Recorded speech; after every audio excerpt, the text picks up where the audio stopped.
যদি সরকারের উপরে আস্থা না থাকে, যদি সরকার কোনো দলকে প্রতিনিধিত্ব করে, যদি সরকার কোনো দলের কাছে মাথা নত করে তাদের দাবি পূরণের জন্য সরকারি ইনস্ট্রুমেন্ট হিসাবে কাজ করে, তাহলে এই সরকারের প্রতি আমাদের আস্থা রাখার আর কোনো সুযোগ থাকবে না। এই জন্য আমরা স্টেট পরিষ্কারভাবে এদেশের জনগণের পক্ষ থেকে জামাত ইসলামী বলতে চাই যে দুটি সিদ্ধান্ত সরকার নিয়েছে আরপিওর ব্যাপারে, সেখানে যেন সরকার দৃঢ় থাকে, কোনো দলের কাছে মাথা নত না করে। যে কমিশন দীর্ঘ পরিশ্রমের পরে রেফারেন্ডাম করে যে রিফর্ম সাবমিশন করেছে যে জুলাই সনদকে হুবহু আইনি ভিত্তি দিয়ে গণভোটের যে প্রস্তাব সেটাকে আলাদাভাবে জাতীয় নির্বাচনের আগে করার জন্য আমি ব্যবস্থা গ্রহণ করার জন্য অনতিবিলম্বে বিএনপির একটা জায়গায় কেন বিশ্বাস করে, এগুলো সবগুলো হচ্ছে একটা ধোঁয়াশে পরিস্থিতি তৈরি করার জন্য একটা পরিকল্পিত একটা উদ্যোগ। এখন বিএনপি যদি সংস্কার না মানে, সংস্কার না চায়, তাহলে তাদের কমপক্ষে এই দায়িত্বটা ছিল যে সংস্কার প্রসেস শুরু হওয়ার আগেই তারা বলতো যে আমরা এই কমিশনে অ্যাটেন্ড করবো না, আমি এটাকে বয়কট করছি। তো তখন বিএনপি ছাড়াই যদি হতো নাহলে হতো না। কিন্তু এতগুলো সময় নিজেরা থেকে কথা বলে তাদের নেতা তো মনে হয় আমার মনে হয় 10 ঘন্টার সে কম কথা বলেন এই সব যোগ করতে, আমাদেরকে একসাথে করে আমাদের সময় ব্যয় করে আমরা একটা জায়গায় পৌঁছেছি।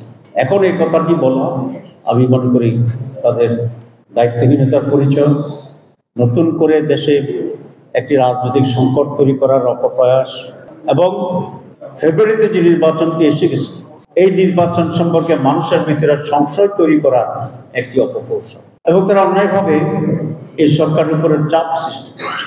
এটা একটা বিষয়। আরেকটা বিষয় হচ্ছে আপনারা দেখেছেন আরপিওতে ইলেকশন কমিশন এবং এই সরকার দুই জায়গাতেই একটা ক্লজ অ্যাপ্রুভ হয়েছে, সেটা হচ্ছে যে কোনো দল ব্যক্তি দলীয় হিসাবে অথবা জোট হিসাবে যদি নির্বাচন করে তাহলে তাদের নিজস্ব দলীয় মার্কায় নির্বাচন করতে হবে। এটাকে আমরা অভিনন্দন জানিয়েছি এবং বহু দল অভিনন্দন জানিয়েছে। কারণ একটি দল যখন কেউ করে তার নিজস্ব একটা আইডিওলজি থাকে, তার নিজস্ব একটা অস্তিত্ব থাকে, যেটাকে আমরা আইডেন্টিটি বলি। তার জন্য একটা আলাদা মার্কার ঠিক করা হয় যাতে মানুষ এটা বুঝতে পারে। সুতরাং প্রত্যেকটি দলের নিজস্ব আইডেন্টিটিতে তিনি ইলেকশন করবেন নিজেকে সবার। হ্যাঁ, কেউ যদি জোট করে অবশ্যই জোট করতে পারবে, জোটের লোকেরা যদি তাকে ভোট দিতে চায় তারা ভোট দিবে, তার সুতরাং এটা বিবেচনা করে নির্বাচন কমিশন এই সিদ্ধান্ত নিয়েছিল, সেখানে এটি অ্যাপ্রুভ হয়ে গেছে। হঠাৎ করে বিএনপি এসে আবার বলে যে এটা আমরা মানি না।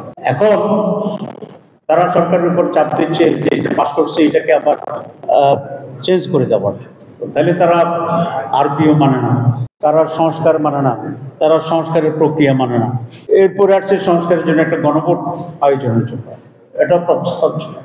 সংস্কারের যে গণভোট এটা আমাদের প্রস্তাব ছিল। বিএনপি কিন্তু প্রথমে বলেছে আপনাদের সাংবাদিক আপনার ফলো, বিএনপি প্রথম বলছিল ওরা গণভোট মানে না, কিন্তু জামাত ইসলামের প্রস্তাব ছিল গণভোটের মাধ্যমে জনগণের ম্যান্ডেট দিতে।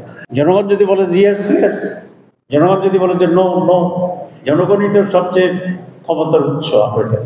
ডেমোক্রেসিতে দিতে হয় না।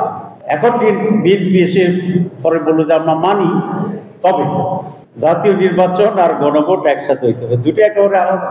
গণভোটটা হচ্ছে সংস্কারের আর জাতীয় নির্বাচন হচ্ছে সরকার গঠনের।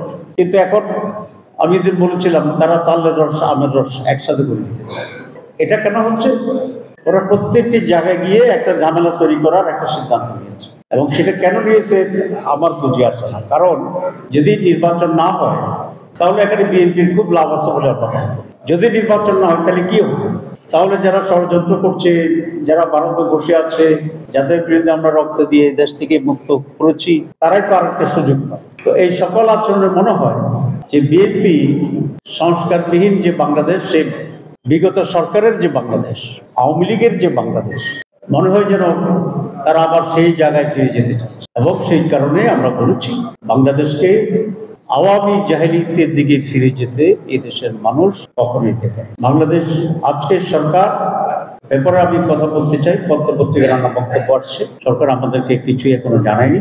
এই সরকার যদি এই অন্যায় চাপের কাছে নথি স্বীকার করে এবং সরকারের সিদ্ধান্তকে যদি সরকার সরে যায়, তাহলে এটা পরিষ্কার হবে যে এই গভর্নমেন্ট আর নিরপেক্ষ নেই। সুতরাং এই সরকার যদি নিরপেক্ষতা হয় এবং কোন দলের প্রতি যদি তারা আনুগত্য পোষণ সেই সরকারের অধীনে সুষ্ঠু নির্বাচন হবে, এটা আশা করা যায়। সুতরাং আমরা এই সরকারের উপরে মানুষ আস্থা রাখবে কিনা সেই ব্যাপারেও আজকে একটা প্রশ্ন দেখে।